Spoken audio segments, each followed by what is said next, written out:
Un millionnaire ignorait avoir un fils jusqu'à ce qu'il aperçoive le bracelet offert à son ex au poignet d'une fillette pauvre de 11 ans. Avant de commencer l'histoire, n'oubliez pas de laisser un like et de vous abonner à la chaîne pour voir plus d'histoires comme celle-ci. Le soleil matinal miroitait sur les baies vitrées du Penthouse de Jason Miller, peignant des traînées dorées sur les sols en marbre importé. À 42 ans, Jason maîtrisait l'art de l'efficacité. Même son sommeil était réglé avec précision. Son réveil sonna à 5h30 précise, bien qu'il fût déjà éveillé depuis 7 minutes, contemplant la vue sur l'océan qui lui avait coûté plus que ce que la plupart des gens gagnaient en une vie. « Bonjour, Monsieur Miller. » La voix de son assistante personnelle retentit via le système domotique intégré. Votre programme d'aujourd'hui inclut la réunion trimestrielle du conseil d'administration à 8h30, suivi du briefing sur l'acquisition à 10h15. L'équipe juridique a besoin de votre signature pour l'accord Thomson avant midi. Et envoyez les documents Thomson à mon bureau, l'interrompit Jason, se dirigeant déjà vers sa salle de bain immaculée. Je les examinerai avant la réunion du conseil. En moins de 30 minutes, Jason était vêtu d'un costume anthracite taillé sur mesure. Son reflet dans le miroir montrait un homme au sommet de la réussite professionnelle, son visage séduisant d'une manière sévère et inflexible révélait peu du vide qui avait commencé à le ronger de l'intérieur. L'ascenseur descendit en silence jusqu'au garage privé où son chauffeur l'attendait. « Bonjour, monsieur », dit l'homme en ouvrant la portière de l'élégante berline noire. Jason acquiesça d'un signe de tête bref, parcourant déjà ses emails sur sa tablette. Il n'y avait pas de temps pour les amabilités dans la vie d'un PDG pesant des milliards. Au siège de Miller Technologies, les employés se redressèrent lorsqu'il traversa le hall principal, sa présence provoquant une vague de tension. En 12 ans depuis la création de l'entreprise, Jason s'était forgé une réputation de visionnaire brillant, doublée d'une précision impitoyable. L'échec était inacceptable, l'excellence simplement attendue. Les projections semblent prometteuses, rapporta son directeur financier lors de la réunion du conseil, désignant des graphiques qui montraient des bénéfices en hausse constante. Le 4e trimestre devrait dépasser les attentes d'environ 12%. Jason écouta, posa des questions pointues, prit des décisions rapides qui affecteraient des milliers de vies, le tout sans la moindre trace de doute ou d'hésitation. C'était pour cela qu'il avait bâti sa vie, un contrôle total, une réussite incontestable. Pourtant, plus tard cette nuit-là, seul dans son Penthouse avec un verre de scotch de 30 ans d'âge, Jason se surprit une fois de plus à contempler la ville scintillante en contrebas. L'empire qu'il avait construit s'étalait devant lui, des immeubles portant le logo de son entreprise, des produits utilisés dans des millions de foyers, un nom reconnu mondialement. Il prit une gorgée du liquide ambré, savourant sa complexité. Étrange comme même le meilleur scotch avait un goût de vide lorsqu'on le buvait seul, nuit après nuit. La pensée surgit, importune, malvenue. Jason Miller avait tout ce que l'argent pouvait acheter, tout ce que l'ambition pouvait accomplir. Alors pourquoi tout cela lui semblait-il si vain? La routine matinale de Jason Miller fut interrompue par un appel urgent de sa directrice des relations publiques. Le profil Forbes vient d'être mis en ligne, monsieur. C'est plutôt flatteur. Quelques minutes plus tard, Jason fixait son propre visage sur la couverture numérique, des yeux sévères regardant directement l'objectif, avec la skyline de Manhattan en arrière-plan. Le titre proclamait « Le roi de l'algorithme ». Comment Jason Miller a bâti un empire de 17 milliards à partir d'un rêve de chambre d'étudiant. L'article relatait son parcours d'étudiant boursier à magnate de la technologie avec des détails presque révérencieux. Il louait sa perspicacité chirurgicale en affaires et sa quête intransigeante de l'excellence. L'auteur avait même déniché des anecdotes de ses années universitaires. Comment il avait cumulé 3 emplois tout en maintenant une moyenne parfaite, comment il avait refusé un stage prestigieux pour lancer sa première start-up. Ce que l'article omettait de mentionner, c'était les coûts, les amitiés qui s'étaient étiolées par négligence, les vacances familiales manquées pour des voyages d'affaires, les relations abandonnées lorsqu'elles menaçaient de rivaliser avec son ambition. Jason fit défiler jusqu'à un paragraphe sur sa concentration légendaire. Le succès exige des sacrifices, l'avait-on cité. Vous devez décider ce qui compte le plus. Il ferma l'article et regarda par la fenêtre de son bureau. Avait-il vraiment décidé, ou s'était-il simplement rabattu sur la voie du moindre risque émotionnel? Ce soir-là, le conseil d'administration de l'entreprise organisa un dîner de célébration dans un restaurant exclusif surplombant le port de Boston. Les verres en cristal s'entrechoquèrent tandis que les cadres portaient un toast à leur leader visionnaire. « À Jason », déclara son directeur financier, qui nous a tous rendus très riches en n'ayant jamais de vie. Des rires parcoururent la table. Jason força un sourire, mais les mots persistèrent comme une fumée dans ses poumons. Plus tard, alors que les serveurs débarrassaient les assiettes à dessert, la conversation dériva sur les familles et les projets de vacances. Jason écouta ses cadres partager des histoires de remise de diplômes d'enfants, de voyages d'anniversaire, d'aventures à la voile le week-end. « Et vous, Jason ?» demanda quelqu'un. « Toujours le travail, jamais de plaisir. » Il donna sa réponse habituelle concernant une prochaine conférence professionnelle à Tokyo. Mais pour la première fois, les mots eurent un goût étrange dans sa bouche. De retour dans son pantouse, Jason se versa un scotch et rouvrit l'article de Forbes. Entre les paragraphes louant son génie des affaires se trouvaient des photos de diverses étapes de sa carrière. Toujours seul, toujours au travail. Pas de photos de mariage, pas de portrait de famille, aucune preuve d'une vie au-delà de Miller Technologies. Il pensa alors à Elizabeth, non pas intentionnellement, mais comme par un réflexe musculaire. Elizabeth Reynolds, avec ses mains d'artiste et son honnêteté intransigeante, cette femme qui lui avait dit un jour « Ton ambition est à la fois ta plus grande force et ta prison, Jason ». Il avait alors balayé ses inquiétudes d'un revers de main, certain qu'il pourrait tout avoir un jour. D'abord le succès, puis le bonheur. D'abord l'empire, puis la vie. 12 ans plus tard, il avait l'empire. Mais où était la vie? Le téléphone de Jason vibra, signalant un email urgent de l'équipe de Tokyo. Il tendit la main par réflexe, puis s'arrêta, sa main suspendue en l'air. Quand le travail était-il devenu son réflexe, son réconfort, son évasion? Quand était-il devenu tout? La prise de conscience s'insinua en lui comme une ombre. Le succès était devenu son addiction, la réussite sa drogue de prédilection. Pendant qu'il était occupé à conquérir des marchés et à écraser ses concurrents, la vie lui avait échappé, un moment manqué à la fois. L'article de Forbes se terminait par des spéculations sur le prochain grand coup de Jason. Quelle que soit la prochaine cible de Miller, elle transformera indubitablement le secteur, avait prédit l'auteur avec confiance. Jason fixa les mots, sentant quelque chose d'inhabituel se fissurer en lui. Et si son prochain coup n'avait rien à voir avec les affaires? Il rejeta immédiatement cette pensée. Ce mécontentement passager n'était rien, juste la fatigue des négociations de Tokyo. Peut-être trop de scotch. Demain, il serait à nouveau concentré, à nouveau déterminé. Pourtant, alors qu'il se préparait à se coucher, précisément à 22h15 comme toujours, le toast de son directeur financier résonna dans son esprit, n'ayant jamais de vie. Était-ce ainsi qu'il le voyait? Était-ce cela qu'il était devenu? Et, plus troublant encore, était-il trop tard pour devenir quelqu'un d'autre? Jason quittait une conférence technologique lorsqu'il entendit une voix familière l'appeler « Miller ». « Jason Miller. C'est bien toi ?» Il se retourna pour voir Thomas Chen, son ancien camarade de chambre d'université, se frayer un chemin à travers la foule. Les années avaient ajouté de l'argent aux tempes de Thomas et du poids à sa silhouette, mais son sourire était resté inchangé. « Thomas » dit Jason automatiquement, tendant la main. « Ça fait quoi, 10 ans au moins? Comment va la vie au sommet ?» Thomas rit, mais ses yeux étaient bienveillants. « J'ai vu ta couverture de Forbes. Tu as vraiment concrétisé tes grands projets. » Ils échangèrent des banalités, Thomas partageant des histoires sur sa modeste entreprise d'ingénierie et sa famille. 3 enfants, une maison en banlieue, un golden retriever nommé Einstein. Jason écouta, offrant des aperçus soigneusement sélectionnés de ses propres réalisations. Alors qu'ils se préparaient à se séparer, Thomas demanda « As-tu des nouvelles d'Elizabeth Reynolds? Vous étiez inséparables à l'époque. » Le nom frappa Jason comme un coup physique. « Elizabeth? Non, nous avons perdu contact après la remise des diplômes. »« Dommage, » dit Thomas. « Vous sembliez parfaits ensemble. Elle est devenue une professeure d'art assez respectée, d'après ce que j'ai entendu. Enfin, ravi de t'avoir vu, Jason. Ne te fais pas si rare. » Cette nuit-là, Jason se surprit à sortir une boîte verrouillée du fond de son placard. Il ne l'avait pas ouverte depuis des années. Pourtant, la combinaison lui vint aux doigts sans hésitation. À l'intérieur se trouvaient les artefacts soigneusement conservés d'une vie différente, des billets de concert, des lettres manuscrites, des photographies. Une photo en particulier attira son attention. Jason et Elizabeth à Walden Pond, ses cheveux au burn captant la lumière du soleil, ses bras enroulés autour d'elle alors qu'il riait de quelque chose d'oublié aujourd'hui.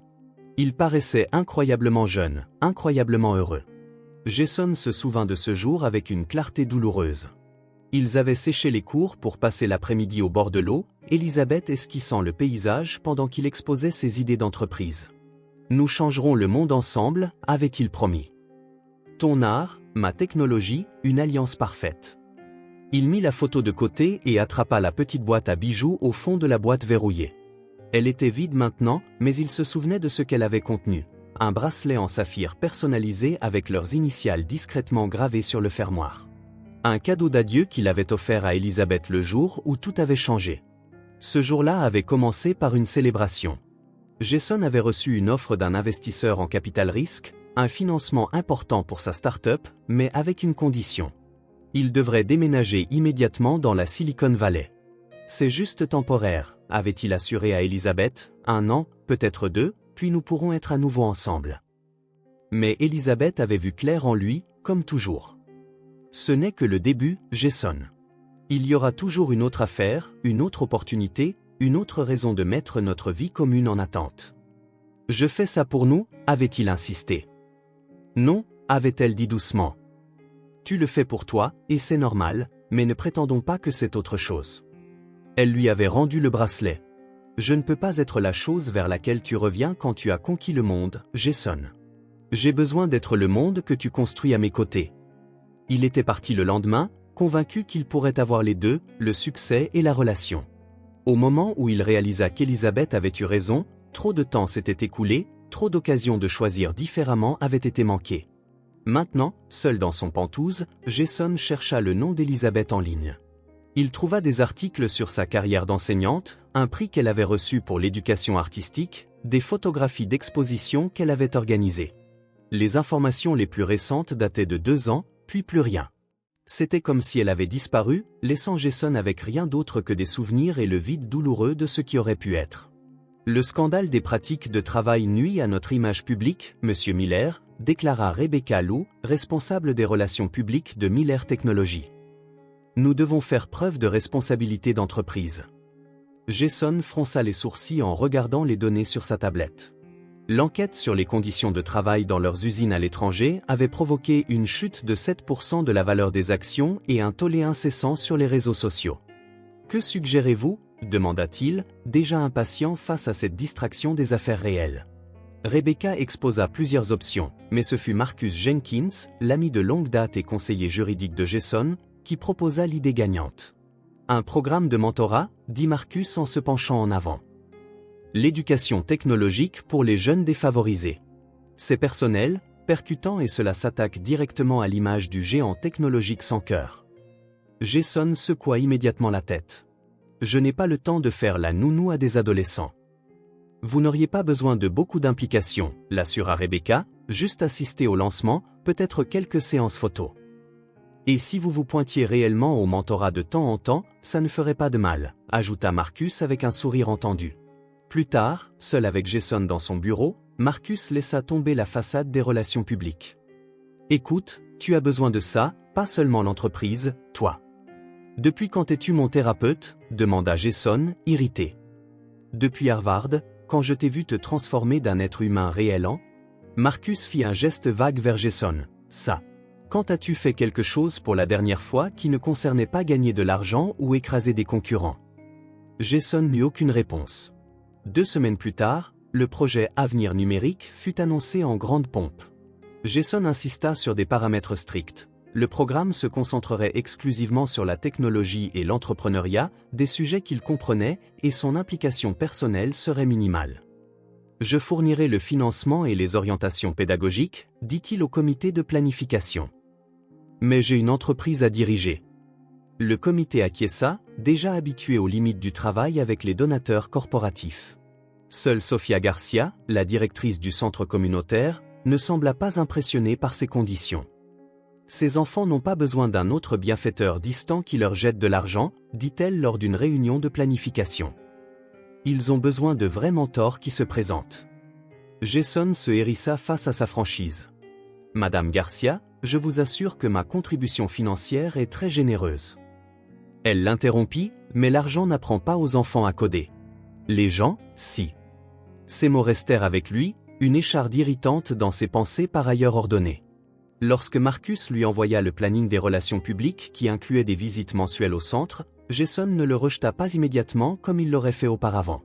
Au lieu de cela, il se souvint de sa propre jeunesse. Le professeur de collège communautaire qui l'avait initié à la programmation, les heures passées dans la salle informatique parce que l'appartement qu'il partageait avec sa mère ne pouvait pas se permettre une connexion Internet décente. « Bien, dit-il finalement à Marcus. Je ferai la participation minimale requise, mais ne vous attendez pas à ce que je devienne soudain une figure inspirante pour ces enfants. Je suis un homme d'affaires, pas un enseignant. » Marcus sourit d'un air entendu. « Bien sûr, Jason. Comme vous voudrez. » Le lancement du projet Avenir numérique attira plus d'attention médiatique que Jason ne l'avait prévu. Les journaux économiques louèrent Miller Technologies pour son approche progressiste de la responsabilité d'entreprise, tandis que les journaux locaux publiaient des photographies de Jason se tenant maladroitement à côté d'adolescents excités. L'événement soigneusement chorégraphié se déroulait exactement comme prévu, jusqu'à ce qu'une journaliste du Boston Chronicle lève la main. « Monsieur Miller, lança-t-elle, qu'est-ce qui, dans votre propre enfance, vous a inspiré à créer cette opportunité pour les jeunes défavorisés ?» Jason se figea un instant. Son équipe de relations publiques l'avait préparé à des questions sur les objectifs et les indicateurs du programme, pas à des demandes personnelles. « Je crois au pouvoir transformateur de la technologie, répondit-il mécaniquement. Il est important que tous les jeunes aient accès aux outils qui façonneront l'économie de demain.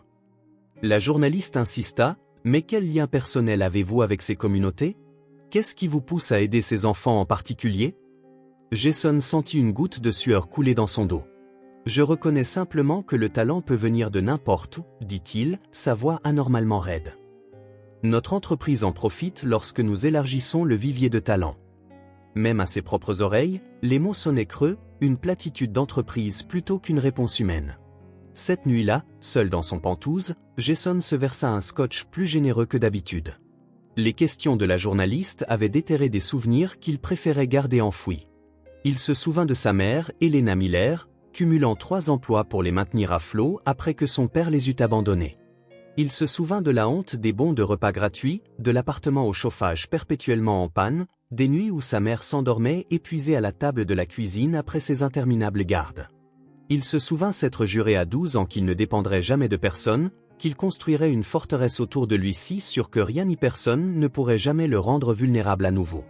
Cette forteresse s'élevait maintenant à 52 étages dans le ciel de Boston, abritait plus de 5000 employés et générait des milliards de revenus. Objectivement, Jason avait réussi au-delà de ses rêves d'enfant les plus fous. Pourtant, debout à sa fenêtre, verre à la main, il affronta une vérité inconfortable. Sa forteresse était devenue sa prison. Il avait construit des murs si impénétrables que rien ne pouvait le blesser, oui, mais rien ne pouvait non plus l'atteindre. Les adolescents du centre communautaire l'avaient regardé aujourd'hui avec un mélange d'admiration et de méfiance, sentant peut-être que sa présence parmi eux n'était que transactionnelle, une autre affaire commerciale, une autre performance.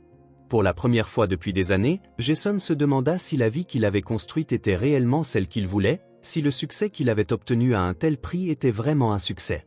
« Tu es ridicule », se murmura-t-il, vidant son verre.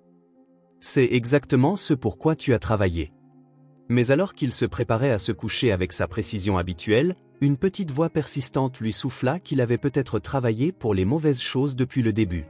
Jason arriva au centre communautaire pour sa première session de mentorat avec la précision d'une opération militaire. Son assistante avait programmé exactement 60 minutes, son chauffeur attendait dehors et ses points de discussion avaient été méticuleusement préparés par l'équipe de relations publiques. Ce à quoi il ne s'était pas préparé, c'était aux adolescents eux-mêmes. 20 pères Dieu l'étudièrent alors qu'il entrait dans la salle informatique, certains avec une curiosité non dissimulée, d'autres avec un scepticisme à peine voilé. Ce n'étaient pas les diplômés d'écoles de commerce polis auxquels il s'adressait habituellement. C'étaient des lycéens avec des sacs à dos, des smartphones et la capacité déconcertante à déceler le manque d'authenticité à 50 pas. « Bienvenue, Monsieur Miller », dit Sofia Garcia avec une courtoisie professionnelle, bien que Jason décelât une pointe de défi dans son ton. « Les étudiants sont impatients d'apprendre de votre expertise. » Il s'éclaircit la gorge et se lança dans son discours préparé sur l'entrepreneuriat et la création de richesses. Il montra des diapositives de courbes de croissance exponentielle et de mesures de pénétration du marché. Il cita les mêmes conseils financiers qu'il avait donnés lors de séminaires pour cadres. En vous concentrant sur des solutions évolutives et des concepts prêts pour les investisseurs, expliqua-t-il en cliquant sur la diapositive suivante, chacun de vous pourrait potentiellement devenir millionnaire avant 30 ans. La salle resta silencieuse. Jason, habitué à des auditoires suspendus à ses lèvres, ressentit un malaise inhabituel. Finalement, une fille au fond de la rangée leva la main. « Monsieur Miller, puis-je vous poser une question ?» « Bien sûr, » répondit Jason, soulagé de cet engagement. « Êtes-vous heureux ?» La simplicité de la question le prit complètement au dépourvu. « Ce n'est pas pertinent pour le sujet d'aujourd'hui. »« Mais ne laisse pas, » insista la fille. « À quoi bon être riche si vous êtes malheureux ?» Jason jeta un coup d'œil à sa montre. « Je pense que nous devrions nous concentrer sur les compétences pratiques plutôt que sur les questions philosophiques. » Heureusement, Sophia intervint, demandant aux étudiants d'allumer leurs ordinateurs pour un exercice de codage. Jason se retira en périphérie de la salle, sa forteresse d'expertise commerciale soudainement inutile dans ce territoire inconnu. La session terminée, Jason sortit précipitamment, adressant un bref signe de tête à le mois prochain de Sophia. Dans le sanctuaire de sa voiture, il expira profondément, étonnamment épuisé par cette brève rencontre. « Comment ça s'est passé, monsieur ?» demanda son chauffeur, Ramon. « Bien, » répondit Jason automatiquement. Ramon acquiesça, s'engageant dans la circulation. Après quelques minutes de silence, il s'aventura, « Ma fille a à peu près leur âge, 17 ans. Intelligente comme tout. » Avant que Jason ne puisse clore la conversation, Ramon cherchait déjà son portefeuille, l'ouvrant pour montrer la photographie d'une jeune fille souriante en toge de diplômée. « Major de promotion, » dit Ramon, la voix chargée de fierté. « La première de notre famille à aller à l'université. » Jason étudia le visage de l'homme, transformé par une joie simple. Quand, lui, Jason Miller, avait-il ressenti pour la dernière fois ce genre de fierté simple pour une autre personne? L'avait-il jamais ressenti? De retour dans son pantouse, incapable de se concentrer sur les rapports trimestriels, Jason se surprit à taper Elizabeth Reynolds Boston dans un moteur de recherche. Les résultats montraient ses réalisations professionnelles, un prix d'éducation artistique, des expositions de galeries qu'elle avait organisées, un profil dans une revue d'éducation louant ses méthodes d'enseignement novatrices. Les informations les plus récentes dataient de 2 ans, l'annonce de sa titularisation dans un prestigieux lycée d'art de Boston. Après cela, plus rien. C'était comme si elle avait disparu du monde numérique. Jason fixa sa photographie sur la page du corps enseignant de l'école. Ses cheveux au beurre n'étaient plus courts qu'il ne s'en souvenait, d'élégantes mèches argentées encadrant maintenant son visage. Mais ses yeux conservaient toujours cette même intensité, ce regard qui avait autrefois percé toutes ses défenses soigneusement érigées. Que penserait Elizabeth de lui maintenant? Reconnaîtrait-elle quelque chose du jeune homme qu'elle avait aimé dans le milliardaire qu'il était devenu? La question resta sans réponse tandis que les lumières de la ville s'allumèrent à l'extérieur de sa fenêtre. Jason retourna au centre communautaire avec une approche complètement différente. Fini les argumentaires pour investisseurs et les stratégies de création de richesse. À la place, il apporta des exercices de codage pratique, des défis de résolution de problèmes concrets, ce qui le surprit le plus, une véritable curiosité pour ces jeunes. Aujourd'hui, nous allons créer une application simple, annonça-t-il, se sentant étrangement nerveux. Quelque chose qui résout un vrai problème dans votre vie quotidienne. Les étudiants, d'abord méfiants, se réchauffèrent progressivement à son approche plus pratique. Jason se déplaça dans la pièce, répondant aux questions, offrant des suggestions, se trouvant de plus en plus engagé dans leurs solutions créatives. « Monsieur Miller » appela un garçon mince avec des lunettes trop grandes pour son visage. « Pourriez-vous regarder mon code? Il n'arrête pas de planter. » Jason tira une chaise à côté de lui. Michael Torres, selon l'étiquette nominative, avait tenté un projet ambitieux, une application de planification qui intégrait les retards des transports en commun. « Tu penses comme un vrai programmeur » dit Jason en parcourant le code. « Le problème est ici. Tu ne tiens pas compte du fait que cette variable peut parfois être vide. » Ensemble, ils corrigèrent le bug. Le visage de Michael s'illumina lorsque le programme fonctionna enfin correctement. « C'est trop cool. J'étais coincé là-dessus depuis des jours. » L'excitation sincère dans la voix du garçon déclencha quelque chose d'inattendu chez Jason. Une satisfaction chaleureuse, entièrement différente de la conclusion d'une affaire d'1 milliard de dollars ou de la défaite d'un concurrent. « Tu me rappelles moi-même à ton âge », se surprit à dire Jason. Toujours à s'attaquer au problème le plus compliqué de la pièce. Michael leva les yeux, surpris. Vous n'étiez pas toujours, vous savez, riche, termina Jason avec un sourire inattendu. Non. J'ai grandi dans un appartement d'une chambre avec ma mère. Nous bénéficions des programmes d'aide. Mon premier ordinateur a été récupéré dans une benne à ordures derrière le collège communautaire. Les mots s'étaient échappés avant que Jason ne puisse les censurer. Il ne parlait jamais de son passé. Pas avec les employés, pas avec la presse, même pas avec Marcus la plupart du temps. Michael l'étudia avec un nouvel intérêt. Pour de vrai? Alors comment avez-vous? Beaucoup de travail, quelques coups de chance et beaucoup de nuits blanches, répondit Jason, puis ajouta quelque chose qu'il n'avait jamais reconnu à voix haute, et beaucoup d'erreurs en cours de route. À la fin de la session, Jason avait noué des liens avec plusieurs étudiants, en particulier Michael, dont le talent brut lui rappelait douloureusement sa propre jeunesse. À sa propre surprise, lorsque Sophia mentionna un prochain concours de codage auquel les étudiants participaient, Jason proposa immédiatement de les aider à se préparer. Cela signifierait venir 2 fois par mois au lieu d'une, souligna Sophia, ne prenant pas la peine de cacher sa surprise. Je trouverai le temps, répondit Jason. De retour au siège de Miller Technologies, son équipe de direction remarqua les changements subtils. Son assistante fut déconcertée lorsque Jason lui demanda de maintenir les sessions de mentorat comme des rendez-vous inamovibles dans son emploi du temps. Son directeur financier haussa les sourcils lorsque Jason retarda une discussion sur une acquisition potentielle pour assister au concours des étudiants. « Qu'est-ce qui te prend ?» demanda Marcus lors de leur déjeuner hebdomadaire. « D'abord tu reprogrammes les investisseurs de Tokyo. Maintenant tu supervises personnellement ce programme de mentorat. Tu fais une sorte de crise de la quarantaine ? Ne sois pas dramatique, répondit Jason, mais sans son tranchant habituel. Je m'assure simplement que les efforts philanthropiques de l'entreprise sont efficaces. Marcus l'étudia pensivement. Eh bien, quoi que ce soit, continue. Tu as l'air presque humain ces derniers temps. Le commentaire aurait agacé Jason auparavant. Maintenant, il se contenta de hausser les épaules, ses pensées déjà tournées vers le projet de codage de Michael et comment l'aider à l'optimiser. Jason se surprit à consulter son calendrier plus fréquemment à l'approche de chaque session de mentorat. Le programme, autrefois une obligation de relations publiques, était en quelque sorte devenu le point culminant de sa semaine par ailleurs si réglementée.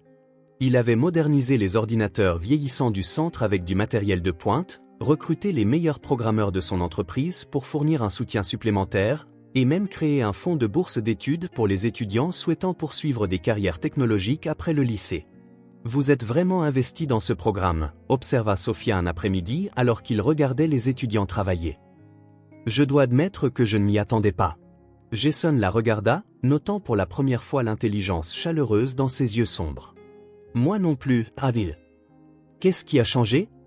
La question était directe, comme tout ce qui concernait Sophia Garcia. Contrairement à ses associés qui mesuraient soigneusement chaque mot en sa présence, elle lui parlait comme si sa valeur nette était sans importance. Il me rappelle que la technologie ne se résume pas aux parts de marché et aux marges bénéficiaires, dit Jason après un moment. C'est une question de création de possibilités. J'avais oublié ça en cours de route. Sophia l'étudia pensivement. La plupart des sponsors d'entreprises signent des chèques et assistent à des galas. Ils ne retroussent pas leurs manches pour enseigner des techniques de débogage à des adolescents. La plupart des sponsors d'entreprises n'ont probablement pas appris à coder dans des centres communautaires, s'entendit dire Jason. Un air de véritable surprise traversa le visage de Sophia. Vous ne mentionnez jamais ça dans vos interviews. Ça ne colle pas à l'image, répondit-il avec une franchise inattendue. Après la fin de la session, ils se dirigèrent ensemble vers la petite cuisine du centre. Alors que Jason se servait un café, Sophia s'appuya contre le comptoir. « J'ai grandi dans un programme similaire à East Harlem, dit-elle. Mère célibataire, 4 enfants, des factures interminables. Ces programmes d'art et d'éducation ont été ma bouée de sauvetage. » Jason acquiesça, sentant qu'elle offrait quelque chose de personnel en échange de sa vulnérabilité antérieure. « Je ne me suis jamais senti à ma place dans le monde universitaire, continua-t-elle. Trop brune, trop pauvre, trop. » Elle fit un geste vague, réel. « Mais un mentor a vu quelque chose en moi. M'a poussé à postuler dans des universités que je pensais être des rêves impossibles. » Clairement, il n'était pas impossible, observa Jason. Non, juste terrifiant. Son sourire était à la fois ironique et sincère. J'ai passé mes 2 premières années à Columbia à me sentir comme une imposture, comme si quelqu'un allait enfin réaliser que je n'avais pas ma place et me mettre à la porte. Jason ressentit une étrange vague de reconnaissance. Je sais exactement ce que vous voulez dire. Sophia parut véritablement surprise. Vous? Le milliardaire de la tech? Surtout moi, répondit-il doucement. Le succès ne guérit pas ce sentiment. Parfois, il l'aggrave. Le moment flotta entre eux, un pont de compréhension inattendu. Jason se sentit étrangement exposé, mais pas mal à l'aise. Quand avait-il eu pour la dernière fois une conversation aussi honnête avec quelqu'un? Plus tard cette semaine-là, lors d'une réunion stratégique cruciale, Jason surprit ses pensées dérivant vers la défense passionnée de Sophia pour une étudiante qui luttait avec des concepts avancés mais refusait d'abandonner. La solution élégante qu'elle avait aidé la jeune fille à découvrir, la fierté sur leurs 2 visages lorsque le programme avait finalement fonctionné correctement. Monsieur Miller le rappela son directeur financier. Vos réflexions sur l'expansion du marché asiatique. Jason cligna des yeux, revenant à la salle de conférence. Revoyons les projections, dit-il automatiquement, mais une partie de son esprit restait au centre communautaire, une distraction sans précédent dans sa vie méticuleusement contrôlée. Jason se tenait dans sa salle de bain, fixant son reflet avec un examen inhabituel. Le visage qui le regardait appartenait à un PDG prospère, confiant, contrôlé, impeccablement soigné. Pourtant, ces derniers temps, il avait commencé à se demander si cette façade soigneusement élaborée abritait un étranger. « Qui es-tu vraiment » murmura-t-il à son reflet. La question avait fait surface pour la première fois lors de la session de mentorat de la veille. Michael et les autres étudiants avaient discuté de leurs rêves futurs avec une clarté surprenante. « Je veux créer des logiciels d'accessibilité » avait dit Michael. « Ma sœur est aveugle et la plupart des technologies ne sont pas conçues pour elle. » Une autre étudiante voulait créer des jeux éducatifs pour ses jeunes frères et sœurs. Une troisième rêvait de développer des diagnostics médicaux abordables pour des communautés comme celle où elle avait grandi. Chaque adolescent avait un but qui dépassait le gain personnel, une vision qui se connectait à quelque chose de plus grand qu'eux. Lorsque l'un d'eux avait innocemment demandé à Jason « Qu'est-ce qui vous a poussé à créer votre entreprise ?» il avait donné sa réponse standard sur les opportunités de marché et l'innovation technologique. Mais plus tard, seul dans son bureau, il confronta la question plus honnêtement. Quelle avait été sa véritable motivation? Prouver sa valeur, s'assurer qu'il ne serait plus jamais vulnérable, montrer à tous ceux qui l'avaient sous-estimé qu'ils avaient tort. Toutes des raisons valables, peut-être, mais creuses comparées au simple désir des adolescents d'aider les autres. Sur une impulsion, Jason appela Marcus. « Je pense à réduire mon rôle opérationnel dans l'entreprise, dit-il sans préambule. » Un long silence suivit. « Qui est à l'appareil et qu'avez-vous fait de Jason Miller ?» répondit enfin Marcus. « Je suis sérieux. Je veux déléguer davantage les opérations quotidiennes, me concentrer sur des initiatives de plus grande envergure et passer plus de temps au centre communautaire, bien qu'il n'ait pas dit cela à voix haute. »« Tu traverses une sorte de crise ?» demanda Marcus, à moitié en plaisantant. « Peut-être que j'évolue simplement, répondit Jason. Les changements commencèrent, petits mais notables. Jason commença à quitter le bureau à 18h au lieu de 21h. Il délégua des réunions qu'il aurait autrefois insisté pour gérer personnellement. Il adopta même un chien, un terrier croisé au caractère bien trempé provenant du refuge local, que la conseillère en adoption décrivit comme particulier quant à ses humains, mais farouchement loyal une fois qu'il fait confiance. « Ça me dit quelque chose », avait murmuré Jason en signant les papiers d'adoption. Maintenant, Rocky dormait sur un lit moelleux dans le coin du bureau à domicile de Jason, sa présence rendant en quelque sorte le Penthouse moins impersonnel et plus accueillant. La presse économique remarqua la transformation. Le Wall Street Journal publia un profil intitulé « L'humanisation du titan de la tech de Boston », notant les activités philanthropiques accrues de Jason et sa personnalité publique plus accessible. Lorsqu'un magazine économique de premier plan demanda une interview sur son évolution personnelle, Jason hésita. Que pouvait-il dire ? Que le mentorat d'adolescents défavorisés l'avait amené à remettre en question tout son système de valeurs ? Qu'il avait commencé à se demander si ces milliards lui avaient coûté les seules choses qui comptaient vraiment ? Cette nuit-là, autour d'un verre avec Marcus, Jason admit la vérité qu'il avait évitée. « Je pense encore à elle. » Marcus n'eut pas besoin de demander de qui il s'agissait. « Elizabeth » acquiesça Jason. « Pathétique, non ? 12 ans plus tard. » Pas pathétique, dit Marcus doucement. Humain. Le centre communautaire bourdonnait d'excitation. Après des mois de travail acharné, la première cohorte du projet Avenir numérique allait recevoir son diplôme. Des parents fiers remplissaient les chaises pliantes, smartphones prêts à immortaliser le moment de gloire de leurs enfants. Jason se tenait au fond de la salle, répétant son discours. Il l'avait écrit lui-même. Pas d'équipe de relations publiques, pas de message d'entreprise, juste des mots honnêtes sur le parcours qu'il avait partagé avec ces jeunes remarquables. En balayant l'audience du regard, son attention fut attirée par un visage inconnu au dernier rang. Une jeune fille, peut-être de 11 ou 12 ans, était assise seule, observant tout avec une vive intelligence. Quelque chose chez elle ou l'inclinaison de sa tête, l'intensité réfléchie de son expression, déclencha un étrange sentiment de reconnaissance chez Jason, bien qu'il fût certain de ne l'avoir jamais rencontrée. Après son discours et la remise des certificats, Jason se fraya un chemin à travers la foule, acceptant les félicitations et posant pour des photos. Il se dirigea progressivement vers le fond de la salle, curieux de cette jeune observatrice solitaire. Elle examinait les projets des étudiants exposés sur des tables autour du périmètre. Ses doigts fins touchaient doucement un bras robotique construit par l'un de ses mentorés. « Celui-là répond aux commandes vocales, » dit Jason, s'approchant prudemment pour ne pas la surprendre.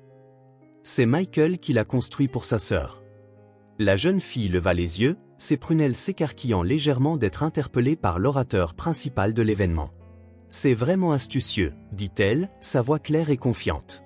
« J'aime la façon dont il a inclus un retour tactile. » Jason fut impressionné par son vocabulaire et sa perspicacité. « Êtes-vous intéressé par la robotique ? » « Plutôt par l'art numérique, en fait, » répondit-elle. « Mais j'aime voir comment différentes technologies peuvent fonctionner ensemble. Mon cousin Derek est dans ce programme. C'est lui qui a construit le système de surveillance environnementale.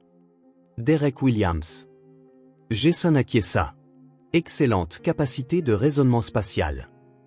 La jeune fille sourit, satisfaite de la reconnaissance de son parent. « Il dit que vous êtes un bon professeur. » Pas ennuyeux comme il s'attendait à ce qu'un milliardaire soit. Jason rit, sincèrement amusé par ce compliment à double tranchant. « Je suis heureux d'avoir dépassé des attentes aussi basses. Je suis Jason Miller. »« Harper Williams, » répondit-elle en tendant la main avec une formalité surprenante. Alors qu'elle tendait la main, la manche de son cardigan glissa en arrière, révélant un éclair de bleu et d'argent à son poignet. Le monde de Jason se réduisit à un point infime, son souffle se coupant dans sa gorge, un bracelet en saphir. Pas n'importe quel bracelet. Il reconnaîtrait ce design spécifique n'importe où. Fabriqué sur mesure il y a 12 ans, avec de minuscules maillons initiaux qui épelaient JE lorsqu'ils étaient disposés en séquence. « C'est un beau bracelet, » réussit-il à dire, sa voix étrangement altérée. Harper baissa les yeux, son expression s'adoucissant. « C'était à ma mère. Elle est morte il y a 2 ans. » Ses doigts touchèrent les saphirs avec une douce révérence. « Je n'ai le droit de le porter que pour les occasions spéciales. » Jason eut l'impression que le sol sous ses pieds avait disparu. « Votre mère » dit-il prudemment. « Comment s'appelait-elle » Elizabeth, répondit Harper. Elizabeth Reynolds. Elle était professeure d'art. Jason réussit tant bien que mal à terminer la conversation avec Harper, sa voix stable malgré le séisme intérieur. Dès qu'elle s'éloigna pour féliciter son cousin, il chercha Sophia, l'entraînant dans un bureau vide. « Harper Williams, » dit-il, sa voix à peine maîtrisée. « Que savez-vous d'elle » Sophia fronça les sourcils devant son intensité. « La cousine de Derek, pas grand-chose. Sa grand-mère l'amène parfois chercher Derek. »« Pourquoi » Sa mère était Elizabeth Reynolds. « Oui, je crois bien. Elle est décédée il y a quelques années. Accident de voiture sur la route 9 pendant une tempête. Harper vit avec sa grand-mère maintenant. Jason, qu'est-ce qui se passe ? On dirait que vous avez vu un fantôme. » À bien des égards, c'était le cas. « J'ai besoin de m'asseoir, » dit Jason, soudainement chancelant. Une fois assis, il expliqua son histoire avec Elizabeth, observant la compréhension poindre sur le visage de Sophia. « Le bracelet que porte Harper. Je l'ai fait faire sur mesure pour Elizabeth il y a 12 ans. Il a nos initiales cachées dans les maillons. » Les yeux de Sophia s'écarquillèrent. « Et Harper a 11 ans. » Jason calcula rapidement. Elle aurait 11 ans maintenant. Le moment coïncidait parfaitement avec leur rupture. Si Elizabeth avait découvert sa grossesse après son départ. J'ai besoin d'en être certain, dit Jason. Mais comment? Je ne peux pas exiger un test ADN d'une enfant que je viens de rencontrer. Vous devez agir avec une extrême prudence, avertit Sophia. Ce n'est pas une prise de contrôle d'entreprise, Jason. C'est la vie d'une jeune fille qui a déjà perdu sa mère.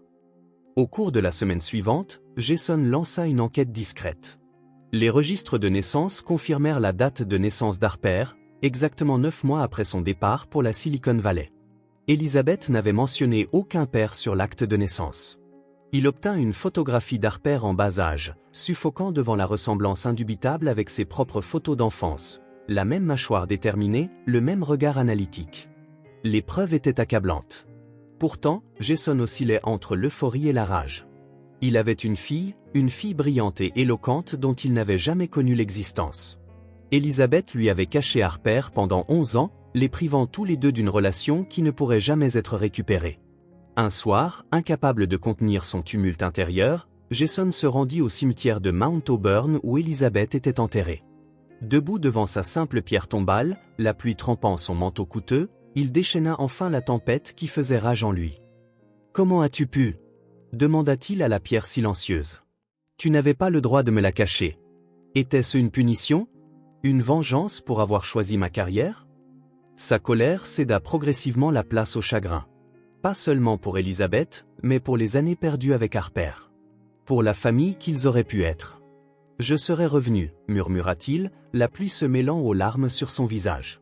« Si j'avais su pour elle, je serais revenu. » En quittant le cimetière, Jason remarqua une voiture garée à proximité. À l'intérieur se trouvait Gloria Williams, la grand-mère d'Harper, le regardant avec un mélange de suspicion et d'appréhension. Elle l'avait reconnu lors de la cérémonie de remise des diplômes et l'avait suivi, ses instincts protecteurs en alerte maximale. Leurs regards se croisèrent à travers le pare-brise strié de pluie, une reconnaissance silencieuse passant entre eux. Le secret était en train de s'effilocher. Jason consulta à la fois un thérapeute familial et ses avocats les plus fiables avant d'entreprendre quoi que ce soit. Ce n'est pas une acquisition d'entreprise, lui rappela fermement le thérapeute. C'est la vie d'un enfant. Avec un plan mûrement réfléchi, Jason organisa une rencontre avec Gloria Williams dans un lieu neutre, un café tranquille près du centre communautaire. La femme âgée arriva à l'heure précise, sa posture rigide empreinte d'une détermination protectrice. « Je sais qui vous êtes », dit Gloria sans préambule en s'asseyant en face de lui. « J'ai vu votre visage dans les magazines pendant des années. Je me suis toujours demandé si vous saviez. »« Je ne savais pas », répondit simplement Jason.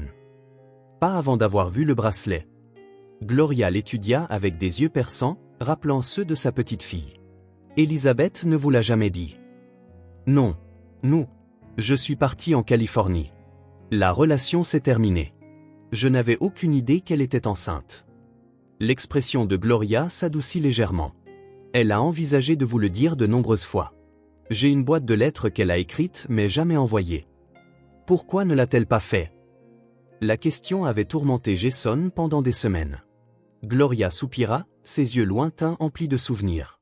Elizabeth disait que vous aviez fait votre choix, votre carrière plutôt qu'une vie avec elle. Elle ne voulait pas que vous vous sentiez obligé envers une famille que vous n'aviez jamais choisie. Les mots frappèrent Jason comme des coups physiques. N'avait-il pas insisté auprès d'Elizabeth qu'il partait pour eux? Pourtant, elle avait percé ses rationalisations ambitieuses jusqu'à la vérité sous-jacente. « Seriez-vous revenu » demanda Gloria en le regardant attentivement. « Si vous aviez su. » Jason songea au jeune homme ambitieux qu'il avait été, poursuivant si avidement le succès. « Je veux dire oui, allez. Mais je ne sais pas. J'étais différent à l'époque. » Son honnêteté sembla lui valoir une petite mesure du respect de Gloria. « Au moins, vous ne vous mentez pas à vous-même, observa-t-elle.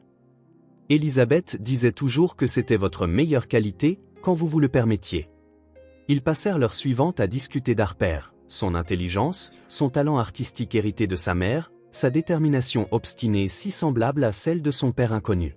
Gloria partagea des photographies de l'enfance d'Harper, chaque image un rappel physique de ce que Jason avait manqué. « Que voulez-vous maintenant » demanda finalement Gloria. « Pourquoi vous révéler après tout ce temps ?»« Je veux connaître ma fille » dit simplement Jason.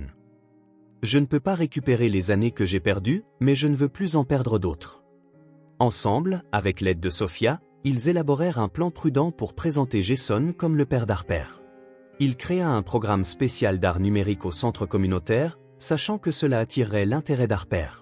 Au cours de plusieurs sessions, il apprit à mieux la connaître. Son amour de l'animation, son approche réfléchie des problèmes créatifs, sa confiance tranquille. Gloria observa attentivement ses interactions, protectrice mais de plus en plus rassurée par le souci sincère de Jason pour le bien-être d'Harper. « Elle a votre esprit analytique », lui dit Gloria après une session. Mais le cœur d'Elizabeth, Dieu merci pour ça.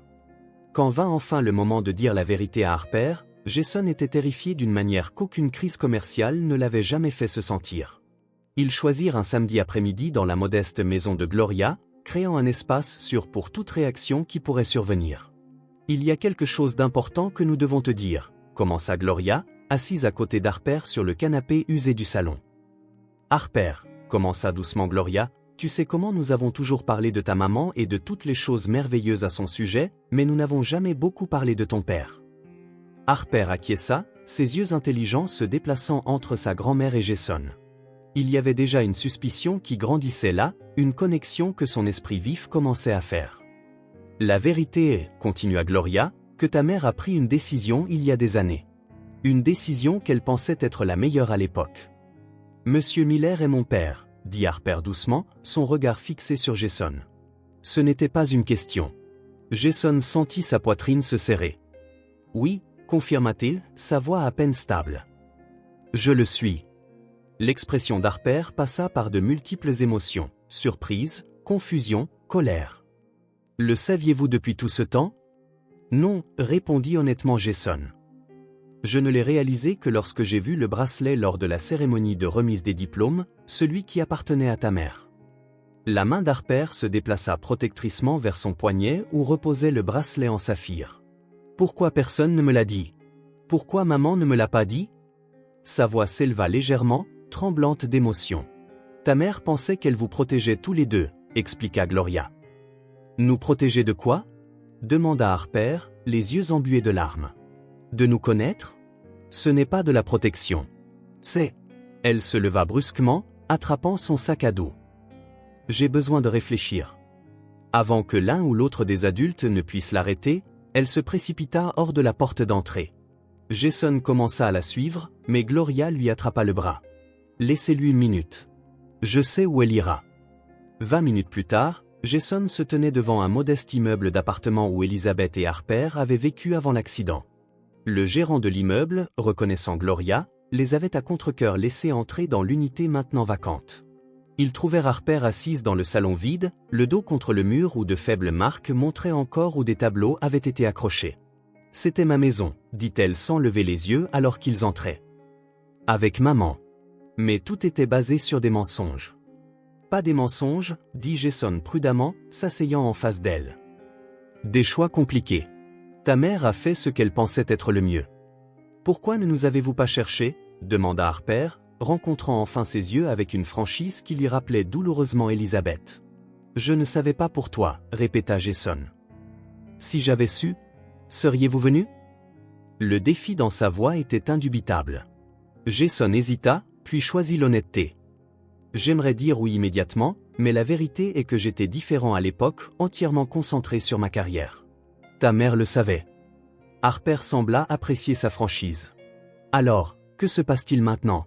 Vous découvrez que vous avez une fille et soudain vous voulez jouer à la famille ? J'aimerais te connaître, » dit simplement Jason. « J'ai manqué 11 ans.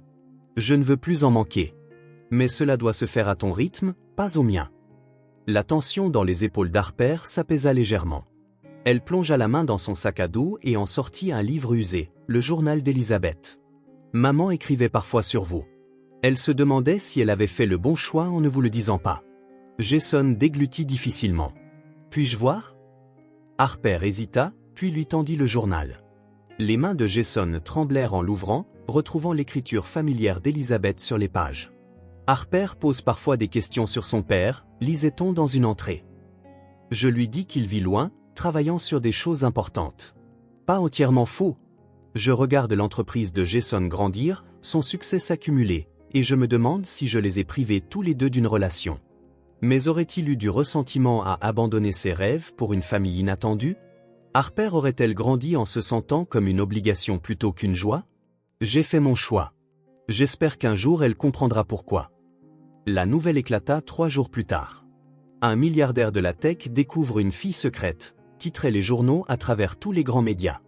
Des photographes campaient devant la modeste maison de Gloria et l'école d'Harper, la forçant à rester chez elle tandis que les journalistes hurlaient des questions à tout visiteur. Comment l'ont-ils découvert? Demanda Jason, arpentant la salle de conférence élégante où son équipe de gestion de crise s'était réunie. Marcus secoua la tête. Quelqu'un au centre communautaire, peut-être, ou à l'école d'Harper. Ça n'a plus d'importance maintenant. Nous devons prendre les devants. L'équipe de relations publiques proposa une déclaration soigneusement rédigée reconnaissant Harper comme la fille de Jason, découverte seulement récemment en raison du décès prématuré d'Elizabeth, suivie d'une action en justice contre tout média harcelant la mineure. Nous contrôlerons le récit, assura le responsable de la communication. Vous positionnez comme le père dévoué renouant avec son enfant perdu de vue depuis longtemps. Jason la fixa, soudain dégoûté par l'approche clinique d'une chose si personnelle. Ce n'est pas un lancement de produit. C'est la vie de ma fille. Avant qu'il ne puisse continuer, son assistante l'interrompit. Monsieur Miller, Robert Reynolds est ici. Il exige de vous voir immédiatement. Le frère d'Elizabeth fit irruption dans la salle de conférence quelques instants plus tard, un homme grand avec les mêmes cheveux auburn qu'Elizabeth, bien que les siens fussent striés de gris et son visage contracté par la fureur. Vous avez un sacré culot, gronda Robert, ignorant tout le monde sauf Jason. 12 ans de silence et maintenant vous pensez pouvoir simplement la réclamer. Robert, commença Jason, faisant signe à son équipe de les laisser. Je comprends que vous soyez en colère. En colère? Vous avez abandonné ma sœur alors qu'elle était enceinte de votre enfant. Et maintenant qu'elle est partie, vous voulez jouer au papa? Harper a une famille. Elle n'a pas besoin que vous débarquiez avec vos milliards pour essayer d'acheter son affection.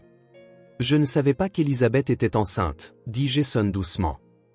Elle ne me l'a jamais dit. Une histoire commode, ricana Robert. Mais même si c'est vrai, où étiez-vous pendant toutes ces années?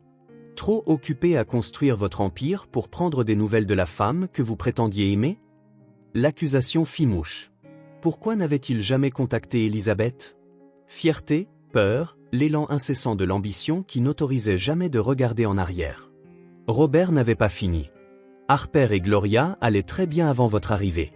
Maintenant, ma nièce ne peut même plus aller à l'école sans que des journalistes ne la harcèlent. C'est ce que votre monde fait aux gens. Il détruit l'intimité, la dignité, la normalité. Après le départ de Robert, promettant une action en justice si Jason ne reculait pas, la crise s'aggrava. Robert déposa une requête d'urgence en tutelle, affirmant que Jason était un père absent sans aucune compréhension des besoins d'Harper et que son intérêt soudain perturbait le bien-être de l'enfant.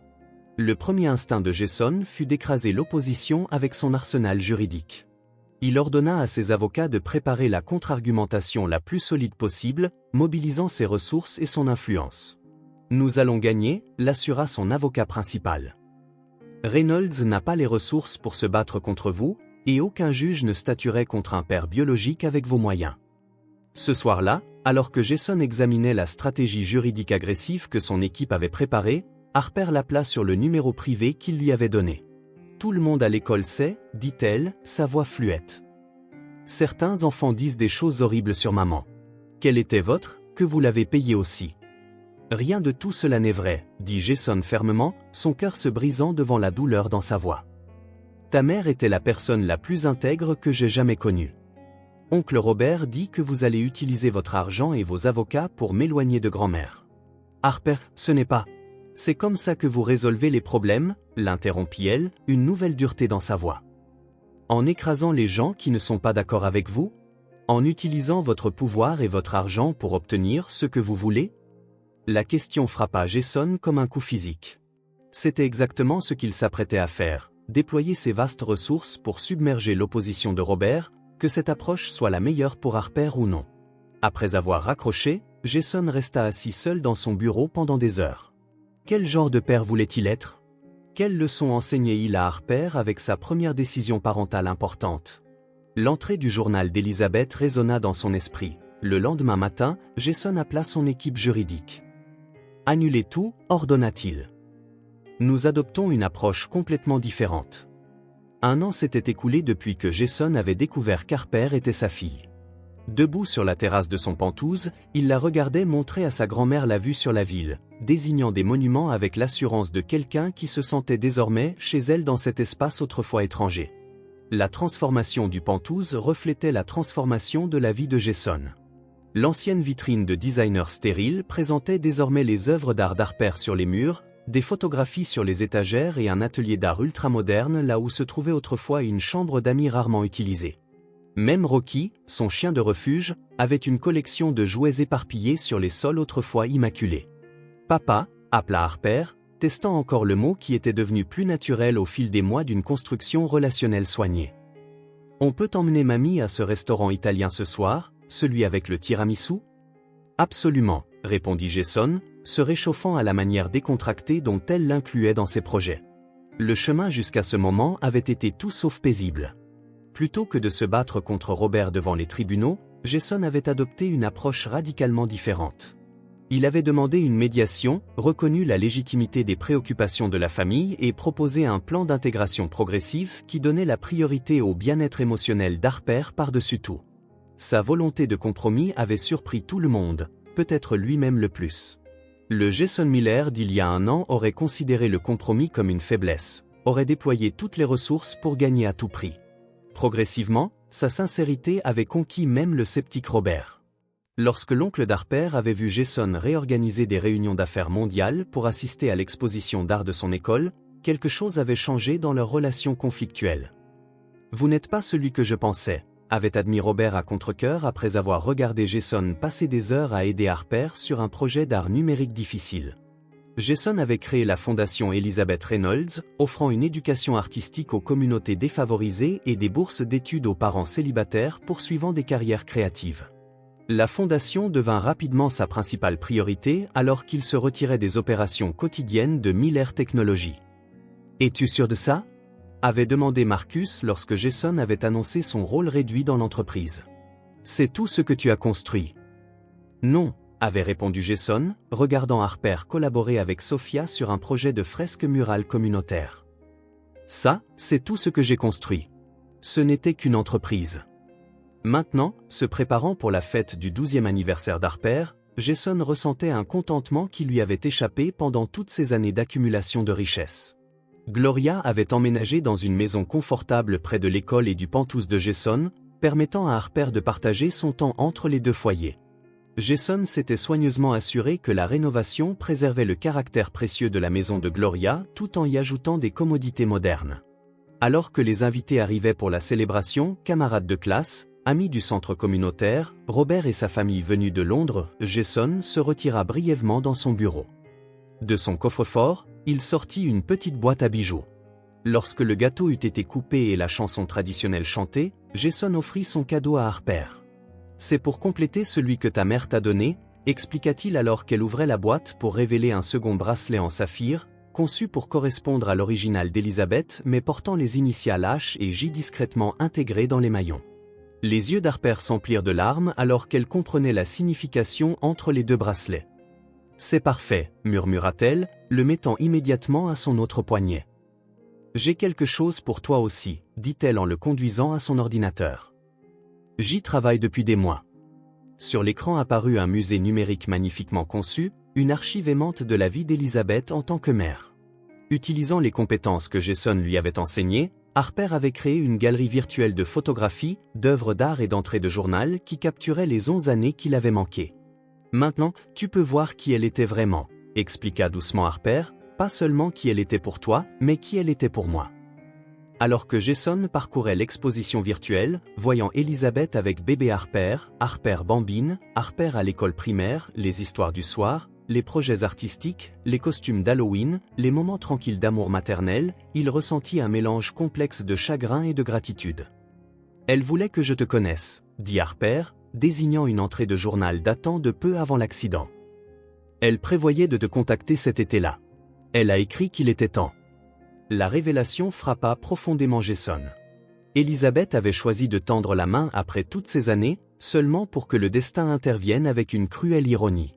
Plus tard dans la soirée, Après le départ des invités et alors qu'Harper passait la nuit chez Gloria, Jason se tenait seul sur sa terrasse, les deux bracelets en saphir s'entrelaçant dans ses pensées. L'un qui avait autrefois symbolisé une fin douloureuse, l'autre un nouveau commencement. Le succès, réalisa-t-il, ne pouvait se mesurer en parts de marché ou en cours boursier. La vraie valeur dans la vie résidait dans les liens, dans les secondes chances, dans l'amour désordonné et imparfait qu'il y ait un être humain à un autre. L'homme qui avait autrefois tout, avait enfin quelque chose qui comptait.